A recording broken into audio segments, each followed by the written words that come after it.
From the field to the card shop, it's Moon 3PO and Bro PO breaking down baseball and the hottest sports cards. Bro PO, it is our post-Christmas episode. Hopefully you guys enjoyed our last episode here. Bro PO, it's our typical Sunday night. How's your night going? How you doing? Oh, I'm doing good. I hope all you guys had a happy Christmas if you celebrate Christmas. If not, happy holidays. But other than that, I'm doing good. We're chilling. We had a little holiday soiree here at the casa. Obviously, you were here, seeing how it went down. But how you doing? I'm doing good. Hopefully all the listeners here, like we just mentioned here, this is our post Christmas episode. So hopefully, if you do celebrate Christmas, hopefully you had a good Christmas with family and friends.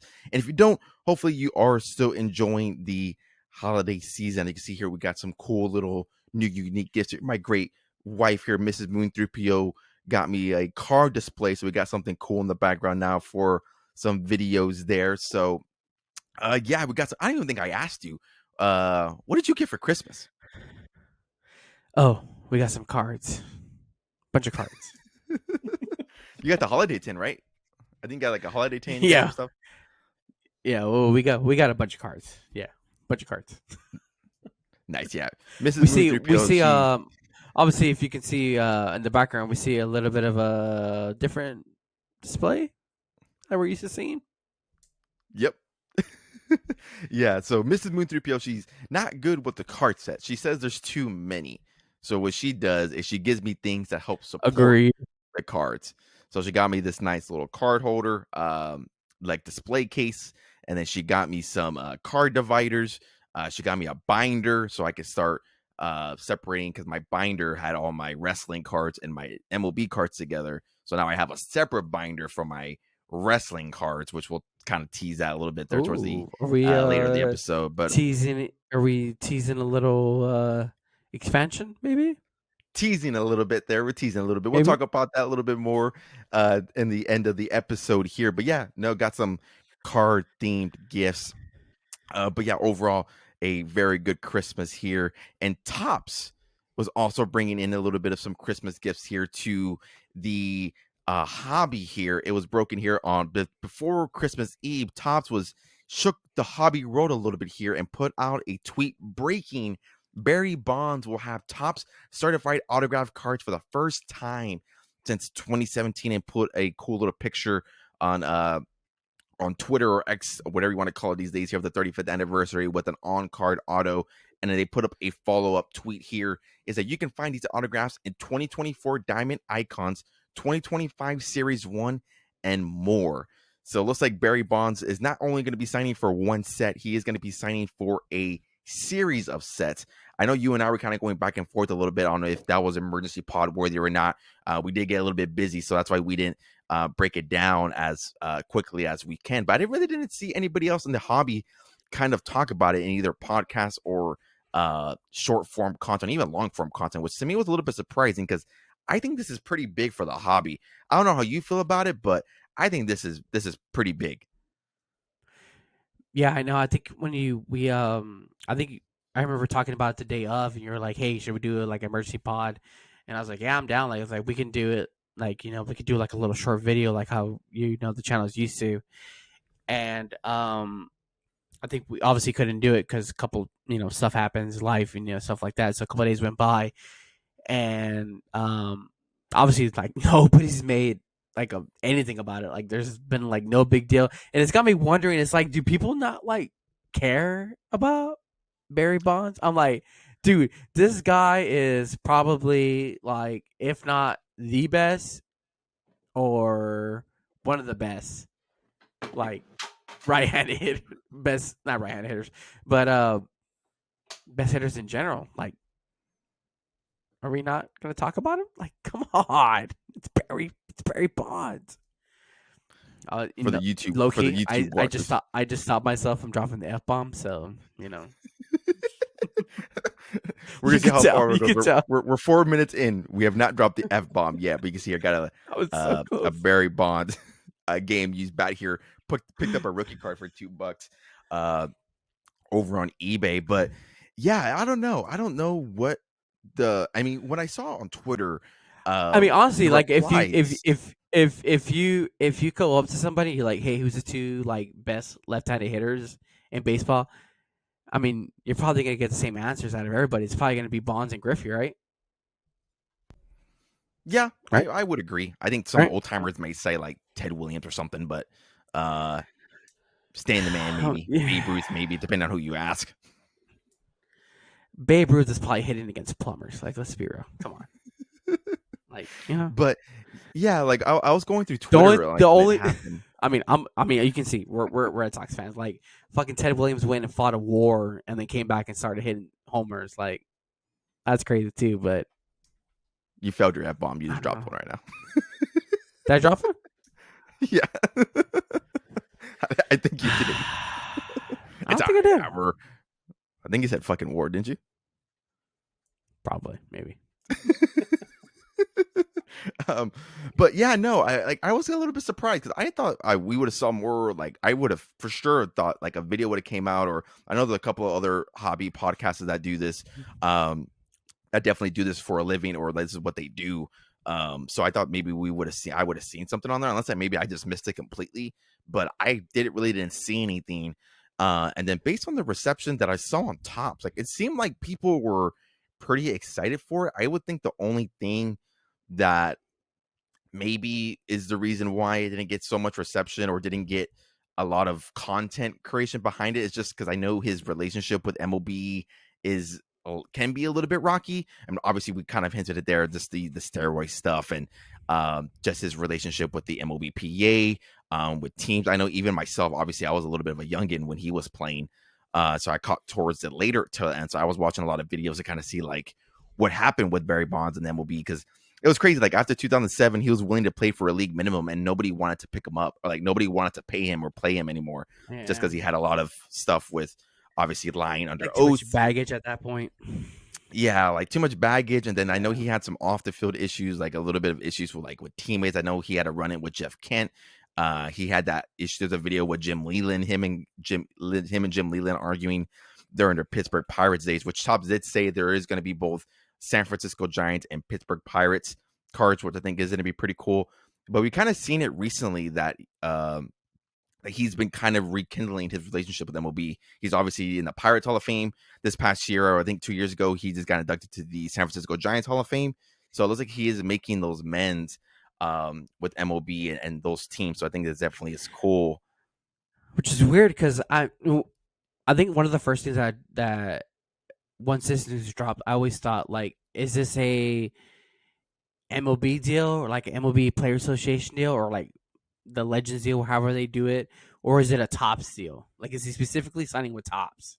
And I don't think we have that info, unless I missed it. I don't know. Yeah, we do not have that info. Before we went on, and Okay. when we were doing some when I was doing some final research on it, yeah, I didn't see like any confirmation of what he has, because like you mentioned there, it could be just an exclusive Tops and Fanatics deal, or it could be a sign that he's with MLB and signing with the MLB PA. Because I know our brains, obviously, we play MLB the Show. You know, we play that pretty yearly, and our brains right away went, "What? Well, now he's back in the MLB PA.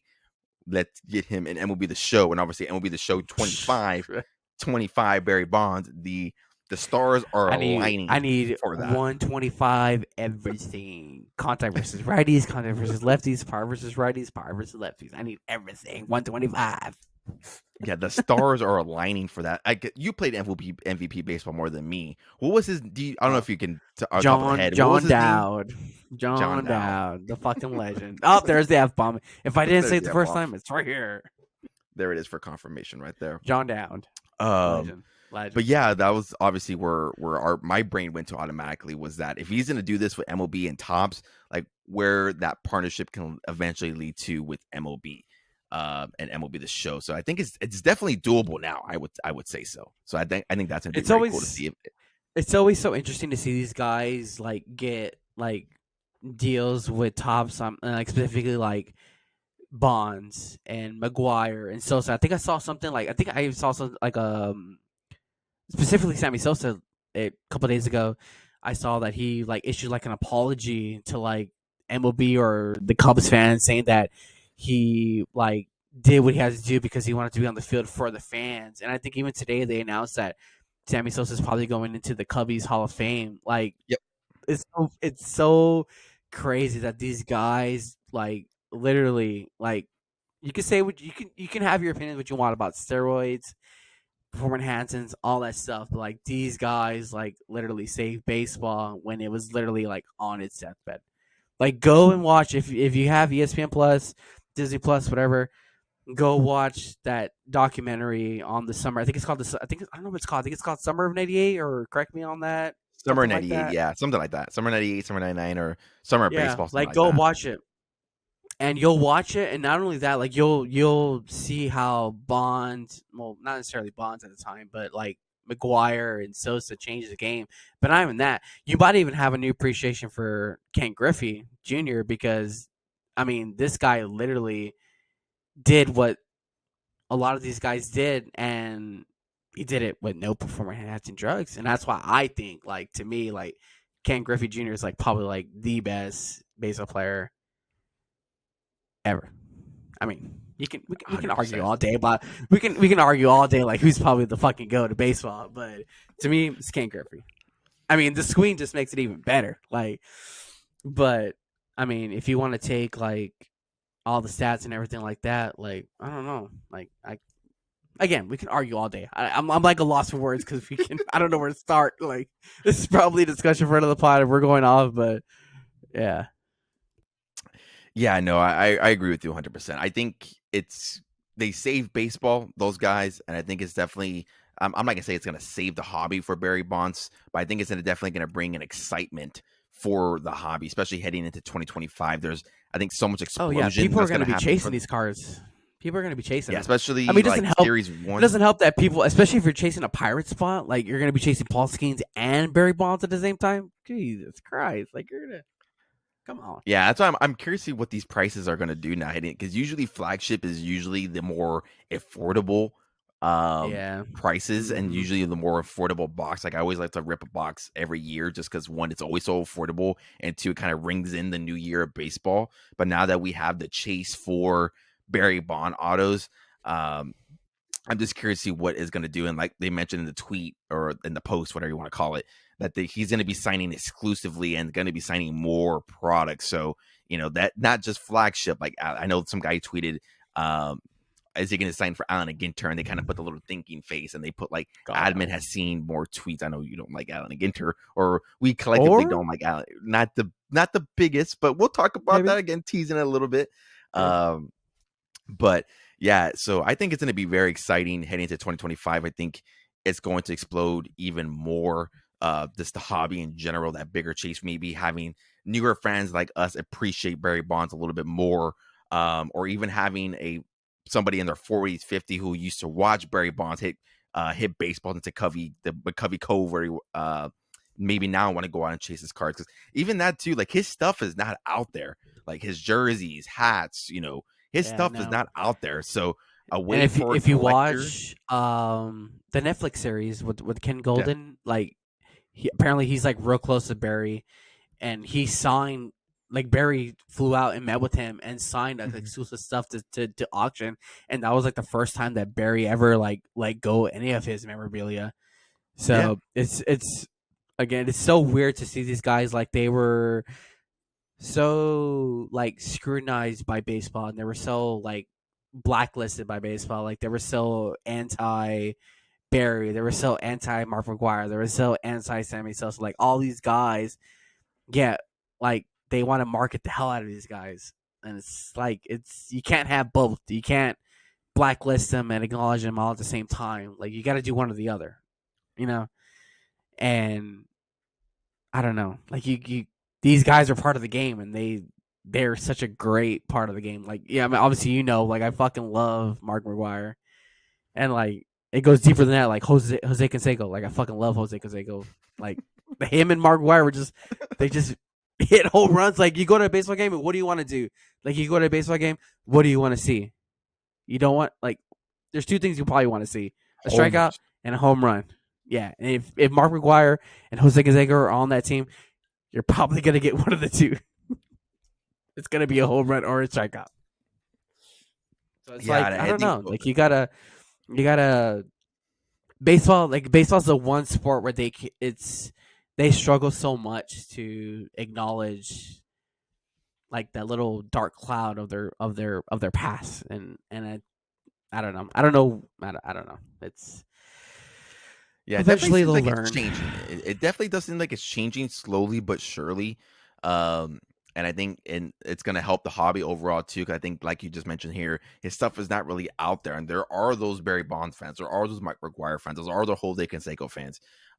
Shit, there's even those Alex Rodriguez fans. And what's a way to feel connected Yeah. to those Yep. players and connected to them as much as possible? It's through trading cards. Like you're holding a card that Barry Bonds personally himself signed. Maybe there's some sticker autos. Yes, he signed. Maybe he did a sticker, but an on-card auto like we saw in the picture, I think that's going to be very cool for the hobby. It's going to be a very fun chase heading into 2025. So I think it's going to be something exciting to keep an eye out here moving forward. And of course, as we head into 2025 and Top Series 1 and other um, collections or set lists are coming out and they have Barry, and we're obviously going to cover it here on the channel. So please follow the podcast, follow the YouTube channel. We'll cover that more. I know you and I briefly talked about it, even getting you more into the channel a little bit in those rips. So I think it'll be very fun heading into that, getting the big chase for Barry Bonds. So keep an eye on all the socials as we head closer into 2025. As I say that we're going to be one day away as we approach midnight on here, which is ridiculous about that. But yeah, Barry Bonds heading into 2025, Top Series 1 and other sets going to be fun to chase. And yeah, keep your eyes peeled. Keep your eyes peeled to any news. And if any news does come out here for Barry, as far as what the deal's going to look like, things like that, obviously we'll cover that here on the podcast and cover that moving forward here on the podcast and or on the channel. Now, it's been a little bit. It's been about a week since we've last recorded. Obviously, we had our Christmas episode here, and there were a lot of signings and trades that appeared here throughout the week, heading into Christmas and heading into the new year. What we decided what will be best here for the viewers is we're going to list out all the deals. We're not going to ignore every deal because again, there was quite a bit of them, but we feel like it was going to be very snag to cover each one and kind of give our thoughts on it. So we thought for just viewership and time, we thought it would be better here if we go over, I'm going to list off all the deals that happened throughout the week and a half, and you and I can obviously cover here what we think is going to be the best deal for those teams and potentially going to be a little bit of an impact because they're not newsworthy, they're not, emergency pod worthy or big news, except for one. We're going to save that for a separate, little separate discussion here. But these other deals here were deals that we didn't want to ignore and definitely want to acknowledge. So the first one here that we're going to mention here is Gleyber Torres. Gleyber Torres here signing with a 1-year, $15 million deal with the Detroit Tigers. I know we briefly kind of mentioned here, it seemed like his time with the Yankees was going to come to an end based on how everything was kind of going and what we kind of spoke that into fruition. So 1-year, $15 million deal with the rising Detroit Tigers here after their first posting appearance in a long time. I think since 2014. Heading off here to the National League, we got the Phillies finally making a move here. They require lefty Jesus Luzardo from the Miami Marlins, who I feel like who's been involved in trade talks for the longest time. So he's finally on the move, staying within the division, but is now going to be with the Philadelphia Phillies, joining a pretty studded rotation already with Zach Wheeler, Evan Nola. So that's going to be a fun rotation to watch here as we head into the next upcoming season here. Sticking with pitchers, not via trade, but via a signing, we have Walker Buehler signing a 1-year, $21 million deal with our Boston Red Sox. That was a pretty fun deal here. Well, obviously, we'll talk about that a little bit more. Sticking with the pitching here, we got Sean Manaea agreeing to a 3-year, $75 million with the New York Mets, staying with the Grimace Mets here. So obviously, we'll cover that. And then a little bit of minor deals here. We got Jock Peterson signing there with the Texas Rangers to a 2-year, $37 million deal with an opt-out after the first year. That is still pending the physical, if I'm not mistaken. And then, of course, this did not come as a surprise to me whatsoever. We got Teoscar Hernandez re-signing with the Dodgers on a 3-year, I believe it was a $66 million deal. I'm not too sure on the money. This article here, for some reason, did not have it, but it's on a 3-year deal, staying with the Los Angeles Dodgers, and, of course, having some deferrals, and, of course, with a $23 million signing bonus. So, of course, that did not come as a surprise here, as we've seen the Dodgers do that last offseason, and obviously what they've seen him do here with the Blake Snell signing as well. Now, obviously, we left out one. We're going to cover him after, but wanted to talk about all these signings here. Bro, Pio, as we cover all these signings and trades, what do you think out of all those is the more going to be the more impactful one for those clubs? Obviously, there are a lot of them, but what do you think is going to be the more impactful? I was honestly going back and forth between two of them, and just for the record, I'm gonna exclude Walker Bueller from this discussion because out of bias, because I love the Walker Bueller signing, and I'm gonna go on a quick rant. Like I really like what Walker Bueller is gonna probably bring to the rotation, and like that rotation is like so much different if you compare it to a year ago where the Red Sox were at compared to now. Like just like Garrett Crochet and Walker Bueller makes such like a big difference. So I don't want to talk about that right now. I'm getting too excited. Um, I was going back and forth between two, and the one that I really like, dude, I really love Jock Peterson to the Rangers. Like I really Why are we the same? love. Okay, dude. So I looked at his numbers like last year, like he was like that was his season best. Like, so I think Yeah. last year he put up like 151 or 150 like OPS plus. Like, I'm thinking like the Rangers need that veteran bat in the lineup. Like with him, Evan Carter, Juan Langford. Obviously, if those two guys are healthy, like I don't know. I feel like that. I think I don't know if it's because we live in Texas and we obviously like we've been dramatized by like going over there and like seeing how they beat our ass every time. Like I don't know. I like him in that lineup, and then I also love like Luzardo going to the Phillies. Like obviously, I think the Phillies. I mean, not the Phillies. The Marlins never know what to do because they're just confused and they don't know what they're doing over there. I think they forget that they're running the baseball team. So they traded for Starlin Caba, who is MLB's number 81 top prospect, but to Baseball America, he's number 54 top prospect. So he's going back to Miami, and they also go back Emryon Boyd. I hope I pronounced that right, but um, those are the two prospects going back to Miami. I mean, I don't think Miami knows. Again, I don't think Miami knows what they're doing over there. I think they're forgetting that they have a baseball team. So God bless them. But I do like that team because I do like the Phillies getting Luzardo, just because that rotation is so deep. Like you mentioned, all the pitchers that they got over there. So they're the Phillies are like that team where it's like they have so many veterans and like they're in that win now period. So they need to grab the guys now as compared to. But I don't know. I really love the Jock Peterson to the Rangers, and if, I think they signed him for 2 years, 37 mil, if Two I'm years, not 37. Yep. mistaken. And I don't know. I don't know. If, is that second year probably like an option, a player option maybe? Usually Yeah, those he has deals. an I don't know opt if out it's after the first one, okay. after the first year. That makes sense. Yeah, usually those deals are like that. Yeah, I don't know if it's between the two. I really love Jock going to Texas.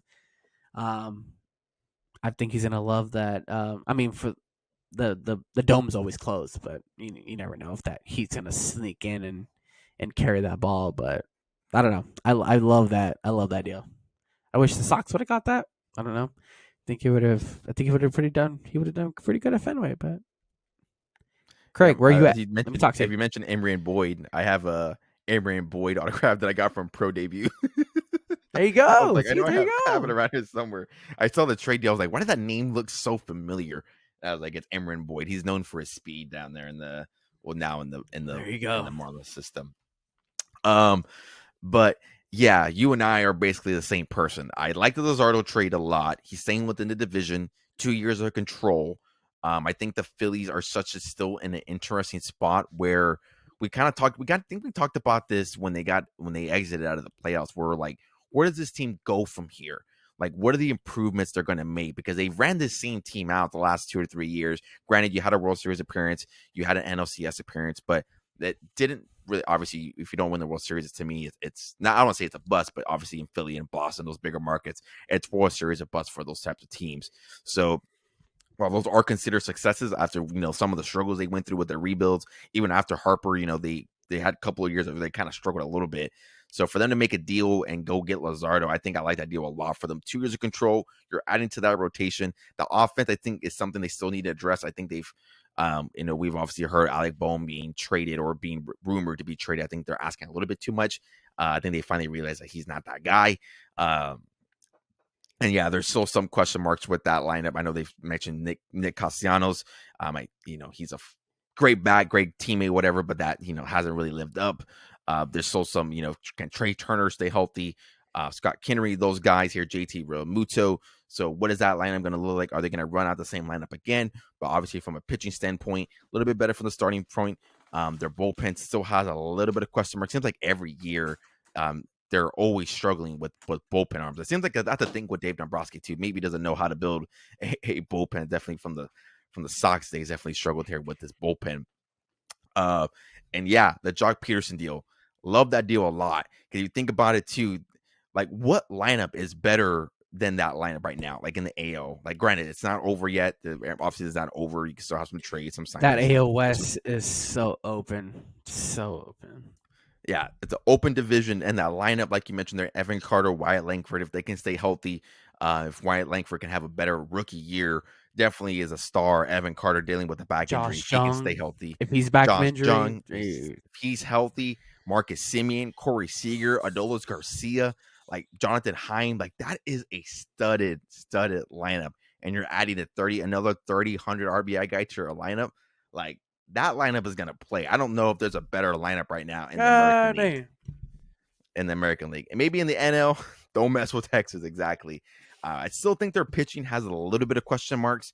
Obviously, they Yeah. re-signed Eovaldi, so their pitching still has a little bit of question marks. But from an offensive standpoint, we've seen it kind of a little bit in the past. If you could slug your way through a season, no surprise there. So yeah, I really like that deal a lot for the Texas Rangers. So yeah, you and I here awkwardly enough agreed there on the same page. I did want to talk about a little bit about Walker Buehler because I don't want to completely ignore Walker Buehler there. What you got there? Is For that all you the YouTube, all you YouTube viewers, got Jake Thompson. I pulled this. You remember Top's Inception, right? I don't know if it's still a set now, I still but said it's from yeah. 2017. Yeah, Jake Thompson. I think he's probably a Joe Small at this point. But look at that patch, though. Oh my god, I have to you see can that tell it's the patch. fee for the Phillies. Yeah, I have to take the a look patch at that. alone should be valuable, but I mean, obviously the player is probably Joe Schmo, but it's all right. That's when Top's session was like $50. So Back obviously in the not day, the not case anymore, but yeah, not anymore. um, but yeah, I kind of wanted to mention there the Walker Buehler stuff too. Obviously, I didn't want to say that to be my favorite signing. I think you and I are again we're on the same boat here. Love the signing. One, I wish it was longer. I wish it was, if I've been completely, I wish it was a longer deal. But I think from what I've heard yeah, is that he wanted a shorter term deal, kind of betting on himself type thing because he obviously coming off a little bit of a rough season. Looked better towards the end of the postseason, which if I'm him, I totally understand that. But makes sense. if Like, you're, can you yeah, compare like pitching like the last 3 outs of the World Series compared to like pitching on April 15th against yeah. yeah. This Yeah, and obviously coming I off don't Tommy John, the so yeah, it wasn't obviously the intensity's not easiest. going to be the same. Yeah, Yeah, coming off Tommy John, I'm kind of struggling a little bit. So yeah, during the season, kind of struggled quite a bit. But during the postseason, during the last, I think 10 innings or so, he was scoreless if I'm not mistaken. So yeah, I love the signing. If you're the Red Sox front office, you definitely finessed. Gave Walker Buehler the QO. Then you got Nick Pivetta, who also got the QO, so you're getting that offer back. So yeah, love that deal there for the Sox. Going to be curious to see here. I think you Walker mentioned that Buehler too. did not get the QO. Yeah, he didn't get the He didn't QO. get the Yes. QO. Yeah, Yes, he no, didn't he get the didn't. QO, so you got Yeah. Nick. You basically gave him the QO, basically, and you got Nick Pivetta who got the QO, who we're gonna get a draft pick when somebody signs him. Oh Where yeah, he's yeah, gonna go, yeah, don't yeah, know. And yeah. then we got Walker Buehler to kind of take his spot. So yeah, when you look at the rotation now for the Red Sox, definitely a lot better than it was because now there are some question marks heading into it last year. Now and there still maybe is you can raise some questions on it, but it's not the worrisome of like can these guys go? It's Garrett Crochet, Tanner Houck, Walker Buehler, uh, Brian Bayo, your fifth starter. You can say it's Cutter Crawford. You have all the pitching depth that you have. Richard Fitz, Quinn Priester that we got from the Nick York trade. So there's definitely is a lot more depth. There's definitely they're going to definitely run into a situation when you're running out Dick Mountain in the middle of August when you're trying to make a postseason push. So there's definitely should not be that issue moving forward. Obviously, there's still the bats there that we obviously heard the signing as well with Teoscar that they're supposedly the Red Sox were not close to that. They never were. It was kind of like lukewarm from what I heard and from what I read, which is a little bit disappointing because I think we needed that bat and we still do. There's one bat out there that I think we both agree that should sign. AB.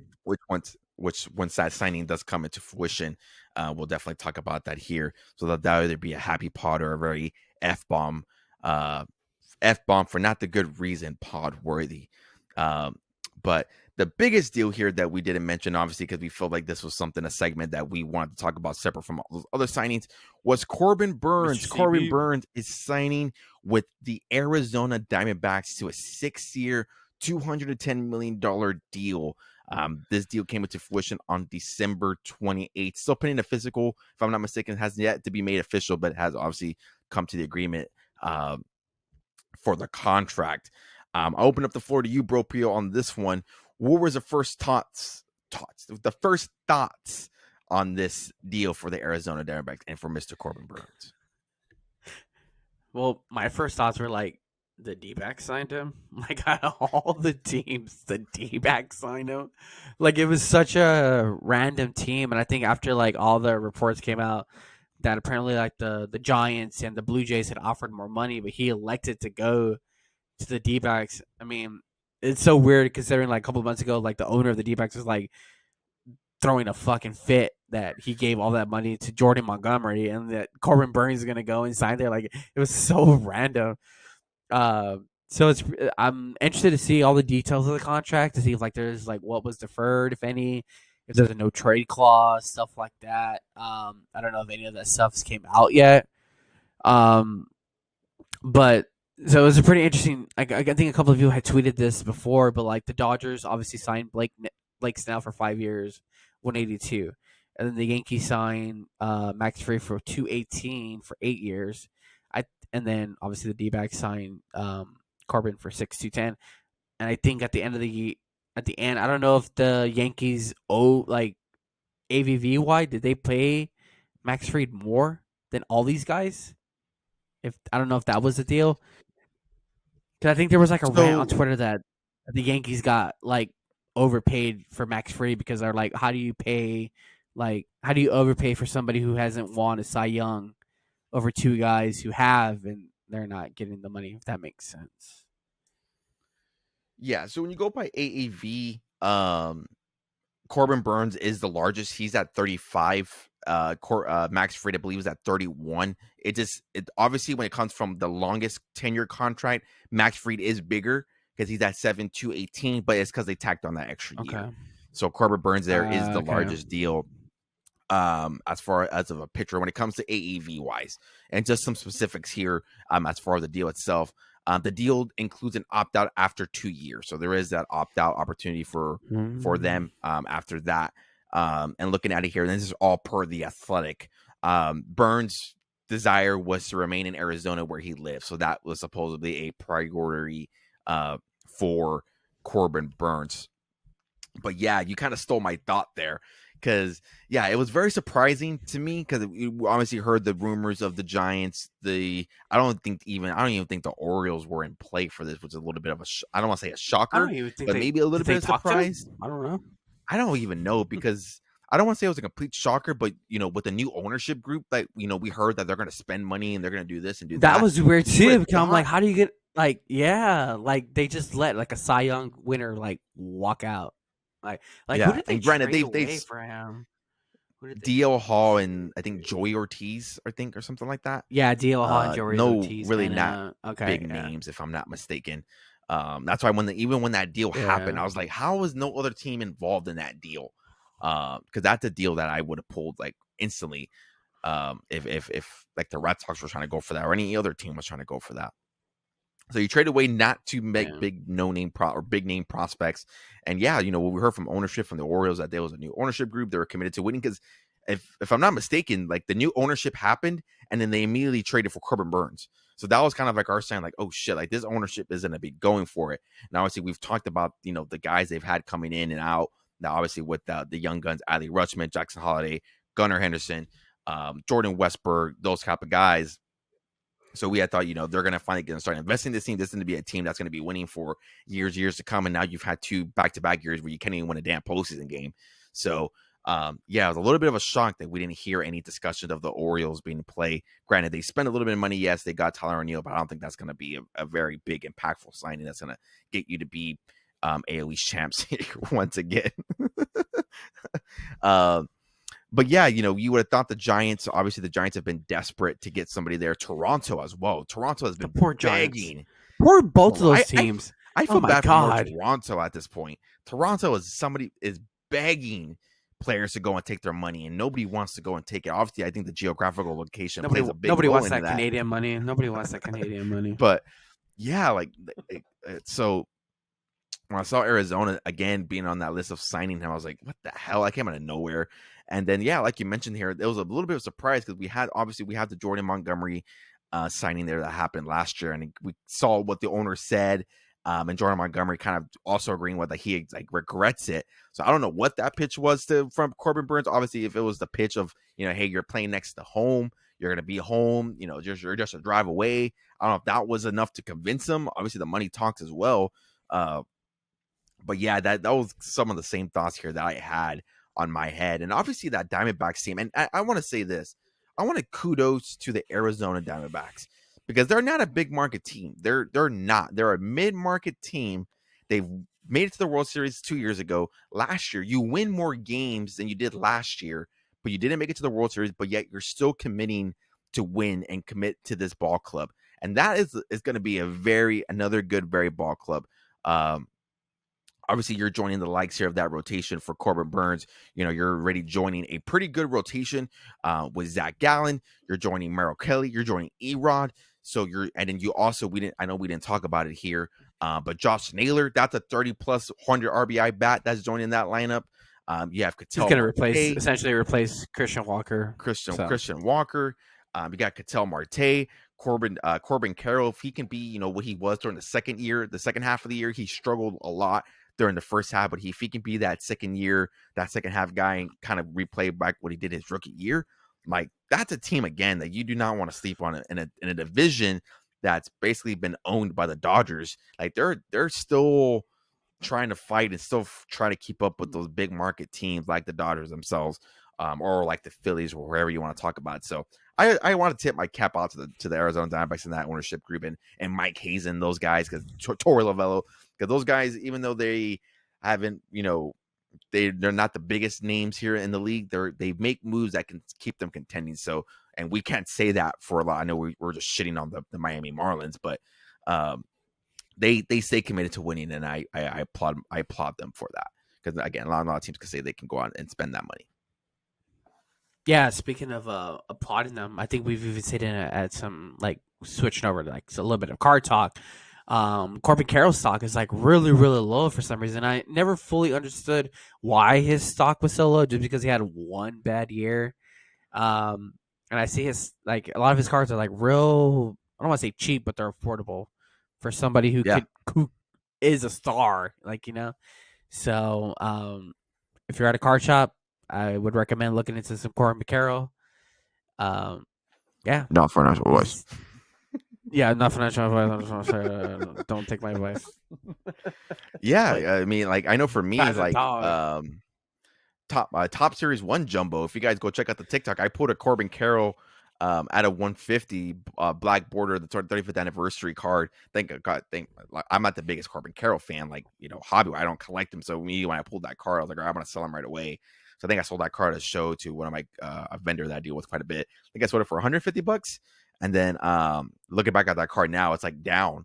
So, and I still have some Corbin Carroll cards too that I have on my side that I kind of, like you mentioned there. His stock is very low, so I've been picking up more of his stuff and thinking about once the season does come around, if he can show that he can be that second half guy, show glimpses of that rookie year again. Definitely a guy you don't want to sleep on. And then since we're kind of a little bit on discussion here, even rookies that you don't want to sleep on, Jordan Lawler, that's a guy too that from the Arizona Diamondbacks that I've been pretty high on. So you throw him in the mix in with that team. The Diamondbacks, man, again, do not sleep on the Diamondbacks here. I would get I again A+ signing for the Corbin Burns signing there. But yeah, I think overall D-backs, it's going to be fun to watch that AL West division duke it out with the Dodgers, the Giants, even though we were kind of, again, shitting on the Giants here. They did make some moves. The Giants, the Diamondbacks, the Dodgers, the Padres, the Rockies are kind of on their, it's those guys. And they got it's like that They have a nice dragon meme. ballpark. That dragon meme.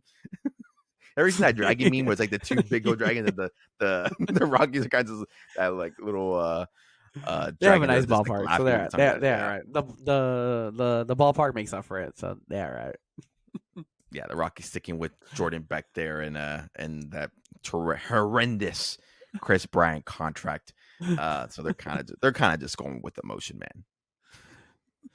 Yeah. Shout out to Coors Field. What a fucking beautiful ballpark. If you have a chance to go, not financial advice, but if you have a chance to go. Yeah, that's the Beautiful next ballpark. that's the next one Beautiful. on my list. I want to go check them out. I know me and Mrs. Moonthorpe kind of talked about Coors Field. She wants to go for like the scenery stuff. Man, I want to go for Coors Field. Oh Get yeah, some- dude, some- the get scenery some there, cold and brews. if you go and watch well, obviously if you go watch a night game there, like once the sun sets there, we show you some photos. I have some photos, man.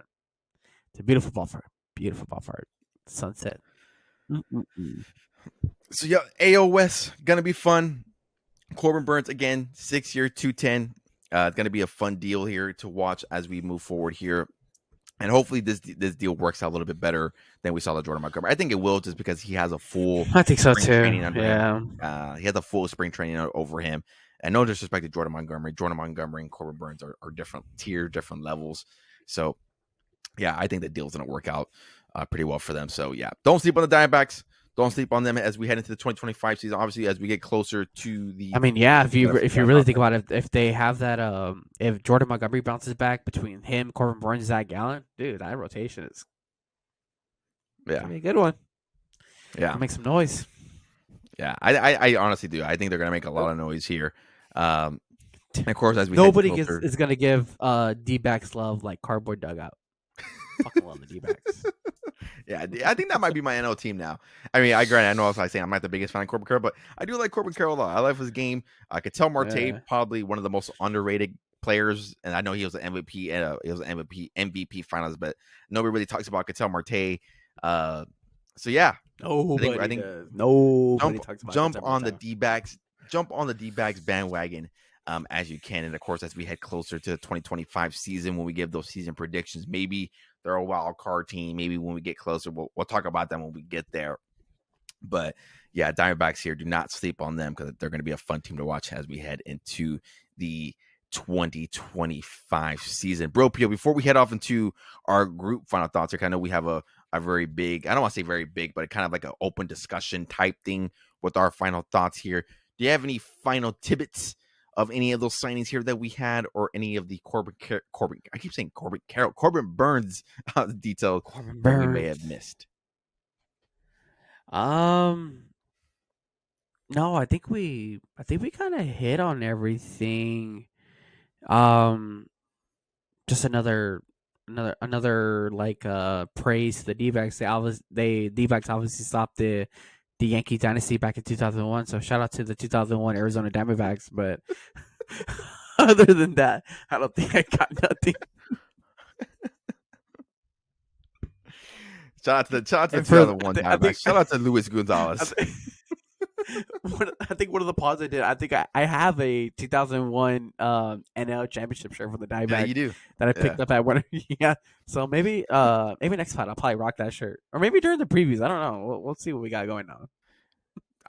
Maybe this might be the time to go buy a City Connect jersey. Those City Connect jerseys are sick. I love those City Connect jerseys. Those are like probably like the top. Their jerseys in general are just like fucking good. Yeah, the top. Yeah, jerseys in general are cool. It's just like the beige and like that beige color with like the I don't know. It's just I forgot what the name says on it, but like this the overall aesthetic of the jersey. Los Sebrentes. Yeah, there you go. Just the overall just appeal of the jersey, the color.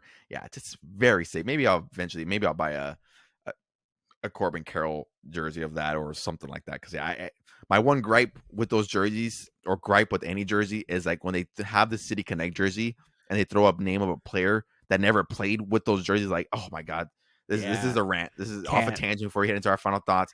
But Like when I was at you Fenway can't do last year, you can't do a David Ortiz City Connect. Yeah, you can't yes, do those. yes, you Yeah, cannot do a can't. David Ortiz jersey It's like and a it's like yellow City here Connect. You and cannot do that. it's like if you want to really like dive into like City Connect and stuff like that, like for when Nike, like you can't do a Tim Duncan like San Antonio Spurs jersey, like with the Connect. You can't do him, Ginobili or Parker. Like you just can't. Like, it doesn't work. It doesn't work that way, buddy. Yes, You when can do I the was at camo Fenway last jerseys year, because they play with the camos, but that's a NBA rant. But like you just can't. Yeah, you can't do those. when we Nope, nope, went nope, to nope, nope. Fenway last year for the Mookie return, that's all I saw was David Ortiz City Connect jersey. I'm like, he David never Ortiz played City with them for Connects. the fucking jersey. Like, took the fucking off, and do not sell that in the goddamn team store. It was horrendous. That's my off tangent rant for this episode. Usually after like an episode, I always have like a Yeah. one little thing that bothers me, and that's my thing here. If you're wearing a City Connect jersey and that player never wore that, you do not need to buy that jersey or wear that jersey. So what my thought was gonna be was I was gonna buy a Randy Johnson jersey, but I'm not gonna buy a Randy Johnson jersey, a City Oh Connect jersey, yeah. because he Yeah. never fucking wore that. So I went off my head. I'm not doing that anymore. I'll buy an Arizona Diamondback jersey from like 99 with the black and the sleeveless. I'll try to find that. But if it's a City Connect, The sleeveless ones, the sleeveless Randy Johnson jerseys looks pretty sick. Yeah. yeah, I would I'm try to not find one of those. buying City Connect Randy Johnson. Nope. Nope, And if you not do happening. buy those, leave a comment. Leave a comment. Why do you buy those? I want to know. What's your thought Yeah, process? not a personal attack on Why? anybody that wants to maybe Yeah. spend your hard-earned money the way Just you want to spend it. But hey, that's just my opinion. If you never played for them, never wore that jersey, I ain't wearing that. But that's my little mini rant here for this episode. But yeah, as we head into our final thought here, this is going to be a little bit more of a collective final thought. Obviously, you're going to speak on your side and we'll speak on our side, but we have a little bit of a collective final thought here because what we've kind of and I've talked about it before in the past, and it's going to be a long final thought. If you follow the Moon 3PO socials, if you've been following for quite some time, you guys would know we've hinted it here a little bit that Bro Pio and I we're big wrestling fans. WWE specifically, of course, we do dabble in AEW a little bit, but we're big wrestling fans, and obviously you see Bro Pio here. He kind of talked about it a little bit too towards the end. There we got a Jey Uso figure, and then you see here on the back we got Bro Pio with a Stormtrooper helmet that he may or may not try to attempt to put on right now. There's going to be TBD on that.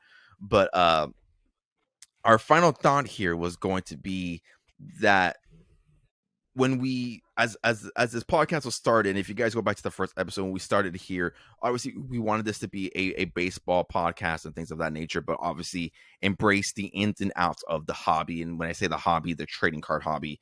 And you guys, if you go back and listen to that first episode, granted it was just me on there at that time, I did mention wrestling. I did mention talking about wrestling cards, and if you go back on the socials, you guys would know that I would open up wrestling cards. I've talked about that market before. I think it's a market into 2025, 2023, 24 when I was into it, that it's a market that has yet to be tapped into when it comes to both the trading card and collectible space. When you look at collectibles from both the wrestling side, you see the people with their action figures. We have another relative, our brother, who collects the wrestling figures. There's people with their belts, with the t-shirts, autographs, things of that nature. So as we head into 2025, I think it's going to be very cool to have a little bit of a segment, or I would say at least some content devoted to wrestling cards. And I know Bro Pio here, I'll let you kind of handle I know you've dabbled more into it on the Star Wars side. And before I go into a little bit more into the wrestling side, but what do you got on the Star Wars side? I know you've kind of dabbled into it a little bit. I know you've been watching the marathon there. I think you're on what episode? I think what'd you watch today? Episode 8, episode 7? What'd you watch today? We watched episode 7, The Force Awakens. Quick thought Which before we go into it. What did Denise think about it? Oh, she loved it, dude. I was about to go on right now. Like, I think out of all the movies that I probably showed her, like character wise, like I don't want to say movies because it's impossible for me to rank the movies for her. But if we're gonna go character wise for her, it's probably R2D2, Chewbacca, and BB-8. Like those are BB-8. her three Okay. characters, and Darth Vader. But Darth Vader was obviously in the other three movies. But yeah, we watched The Force Awakens tonight, and it took me back to.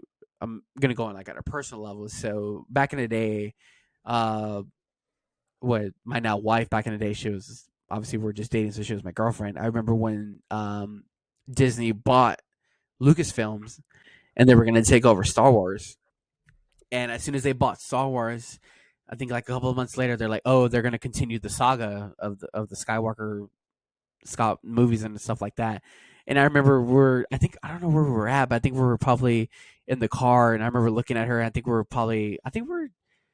was going to one of our uncles like reception at on base, if I'm not mistaken. Uncle Shark, shut up, Uncle Shark, if you're listening to this, love you, dog.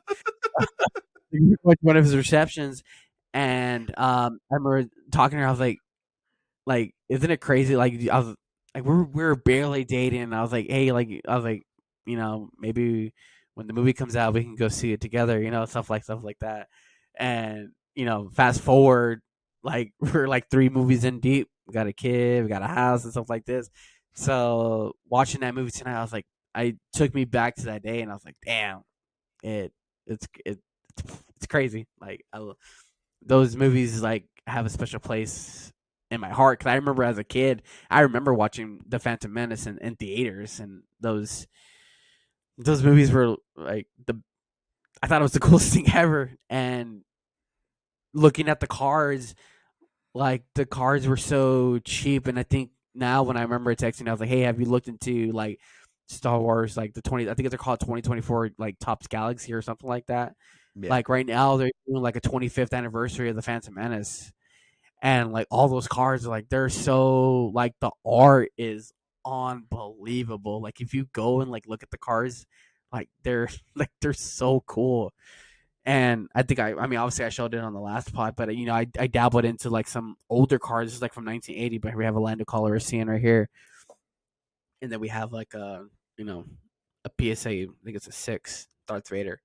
Um, but yeah, like I picked up a couple of cards on eBay. Like one of them didn't even have a bid. It was 99 cents, and I picked up a numbered card from Star Wars, and I think it's with Anakin Skywalker. I think it's with Obi-Wan and Padme, if I'm not mistaken, from Part Two. I think it actually should come in tomorrow, if I'm not mistaken. But like they're real cheap. Like I bought it. It's numbered, and it was for 99 cents. Like I think that market is so untapped. Like you mentioned before, it's like it's not tapped into yet, and there's so much opportunity in that market that if you know it, like if you know the character and stuff like that, like it's so easy for you to get into, and why not? Like Yeah. I don't know. Yeah, and it's the same thing here with wrestling. I know, obviously we're both big wrestling fans, and we've tackled it a little bit here. I think I've dabbled into the market a little bit more than you personally, but I think even though you've bought a couple of singles from the same vendor that we like to go to. But yeah, like same thing with the WWE market, like, and I'll put the links here down in the description down below if you guys want to reference. Like I did make a TikTok about it. If you guys don't know, Topps is taking over the WWE license again. Their license stopped in 2021, but they are now picking up the license again with 2020 and 2025 starting in January. And I know a lot of people like to say, well, that's not good for the hobby, the monopoly that Thompson and that Thompson fanatics have on the hobby. And you're right. I'm not disagreeing with you in that. And because Panini is not the best trading card company out there. They definitely have their issues. I'm not saying Thompson doesn't. They definitely do. But with Fanatics and Thompson, one thing that you have to tip your cap to, and I talked about it in the TikTok and even in videos that I ripped open, was that one thing that Thompson, and we talked about it too with Anthony Renato, one thing that Thompson Fanatics are good at, and what they know how to do is they know how to promote the hell out of their products. They know how to promote it and market it really good so that a casual person who is maybe watching an episode of Raw, or hell, in this case here, is watching an episode of Star Wars. I know we have all the new movies coming out. They're consistently coming out with shows where if they know how to promote and market those products, what's going to stop somebody to go out and say, hey, I collect this already. Why do I not collect this? If it's Star Wars, hey, I collect characters of Master Yoda, what's gonna stop me to go collect their card here on this? Oh, they have a card of them battling from episode 2 with Count Dooku. I'm gonna go buy that card. That's my favorite battle. I'm gonna go buy that card. My favorite wrestler is Oh, CM Punk. My favorite moment from CM Punk is when he beat John Cena at Money in the Bank in 2012. I'm gonna go find a card of him kissing the crowd away. Like what's to stop them from doing that? And I think that's what you and I kind of came to the agreement on, is that both of those markets are just so untapped into, and obviously we've dabbled into it. It's not just something that we just we're going to start collecting them. Like we mentioned here, we've been buying the cards here for a little bit. We've ripped open the boxes of them, and I think it's something here that we both mutually agreed upon that we would love to bring to the podcast and bring to the content. If you see the short form stuff, you guys have seen that I've ripped open some WWE's products in the past, obviously just strictly Panini. But I think heading into 2025, like opening a Topps Chrome box would be freaking awesome. Like maybe we do it live on the pod, maybe we do it in person. We make a long form content video for YouTube. Hell, Star Wars, if there's a hobby box coming out, I know you mentioned the 25th anniversary stuff.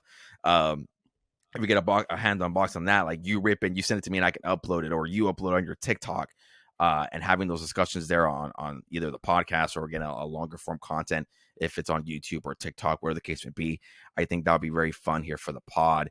And I know we kind of dabbled into some rips this week, so like highlighting those breaks here of those rips. And so yeah, I think it's going to be I think it's going to be fun for us. It kind of gives us a different expansion from the podcast, because obviously, it's still going to be devoted to baseball. Do not get me wrong. That's not changing. That's not going away. But I think having a segment and kind of educating the viewers, the listeners of these other products, that if you're a fan of, that you can get into, like there's different ways to collect, and trading cards here and is another way for you to get closer to your favorite superstars and or to your favorite characters. So I don't know if I'm missing something there, but I think for the podcast, for the channel, I think it'll be pretty cool for us to get that more involved into the pod, into the content.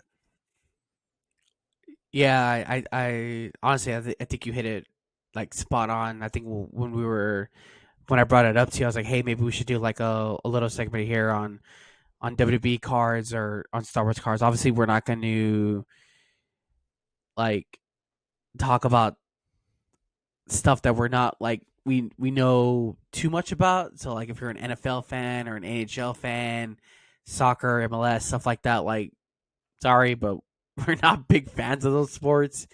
And so it's kind of hard to talk about something you're not passionate about, I guess is what I'm trying to get at. Like Yeah, we 100%. love baseball, we love wrestling, we love Star Wars, and this stuff has cards. And what's the name of this Cardboard Dugout? What's one thing? It's cardboard. Like cards are cardboard. Like dugout just happens to be a baseball term. So you get what you get.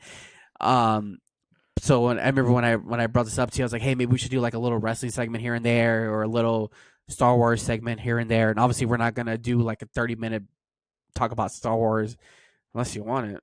Let me know in the comments if you want to.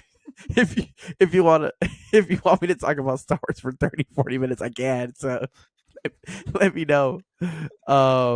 But yeah, it's just unrealistic, and I think there's not a lot of stuff like that. But I think if we can like do a little segment here and there about WWE, just for the record, I don't like AEW. I think it's a glorified indie spot fest. You can argue with me in the comments. We just I lost, don't. we just lost some I viewers don't right care. now. I don't care. It's a spot fest. It's a glorified indie program. It's good for the. I like it. I love the wrestlers there, but it's a glorified indie program. I don't care. You can argue with me. I don't care. Anyways, it's not the point. The point is if we have this platform, we can express about this. And if a wrestling fan or a Star Wars fan comes in here and says like, hey, these guys are talking about this guy named Corbin Carroll in the Arizona Diamondbacks. Who is this guy? Like, I mean, now you got a wrestling fan who loves Adam Cole in AEW, and he all of a sudden likes Anakin Skywalker, and he likes Corbin Carroll. Like, there you go. I think that's the point. Like, we're expanding the horizons. So, I think that's what we're trying to get at. And it's stuff that we like and we want to expand, and I think it'd be good. I don't know. Let us know. Let us know in the comments. Yeah, and I was gonna Next say here, year, yeah, and next year in 2025, it's the 20th anniversary of Episode 3 of the Revenge of the Sith. I did not So know that. Wow. there's gotta be some kind of sick cards out there. Like I don't know, there has to be like a theater release too. So maybe we'll do like some TikToks of us watching Episode 3 because I remember watching that movie in theaters and that movie changed my life. I'm not gonna lie. I didn't. It's a great Damn, it's been movie. 20 years already. I did not know. Oh yeah, it's 2005. Yeah, Shit. Yeah, 2005. Yeah. 2005. Have you ever seen Yeah. that TikTok where I think I've reposted it every time I see it on TikTok or Instagram? It's like that guy from I think he's getting interviewed like the in Congress, and he's like more, More, probably more, more. It's like how many times have you seen Episode 3? It's like more, more. more, 20 times, probably more. 50 times, more, probably more. more. Like that's me with Episode 3.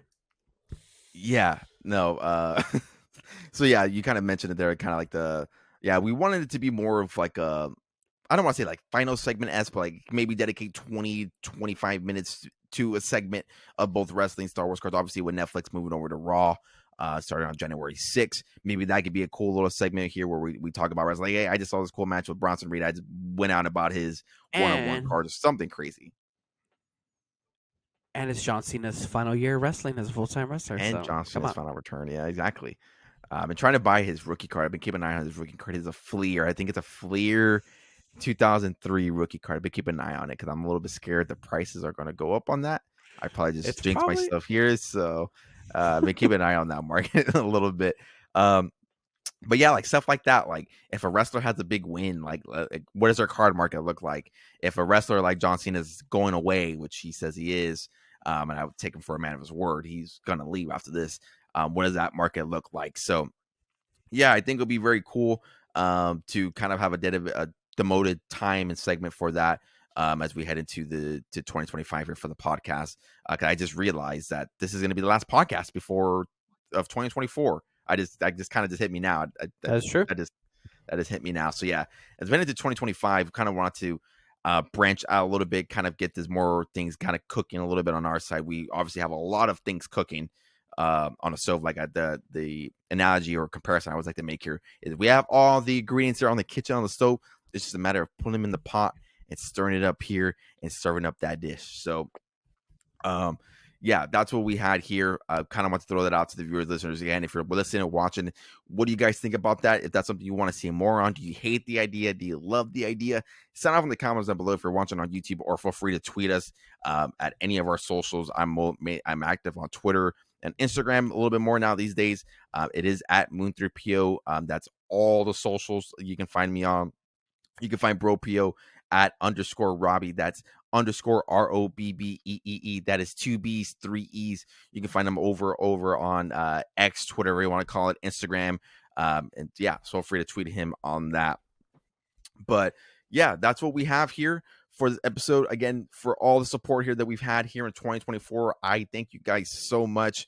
We're over 500 followers on TikTok. I didn't think that number would have come into fruition, if I'm being completely honest. We're over 600 subscribers on YouTube. You guys have been killing the content, killing all the support, leaving comments on my stuff, talking with BroPio on TikTok. We really, really do appreciate it. And I think 2025 here, we're going to be heading off to a great year when it comes to content creation. And we have a lot of things, again, cooking up here. So stay tuned for the ride. It's going to be fun. And there's going to be fun things coming here just for the Moon3PO brand and for Cardboard Dugout. So please feel free to follow us over on all of that. I do thank you guys for listening, watching, and stay tuned for the next one. And see y'all in 2025.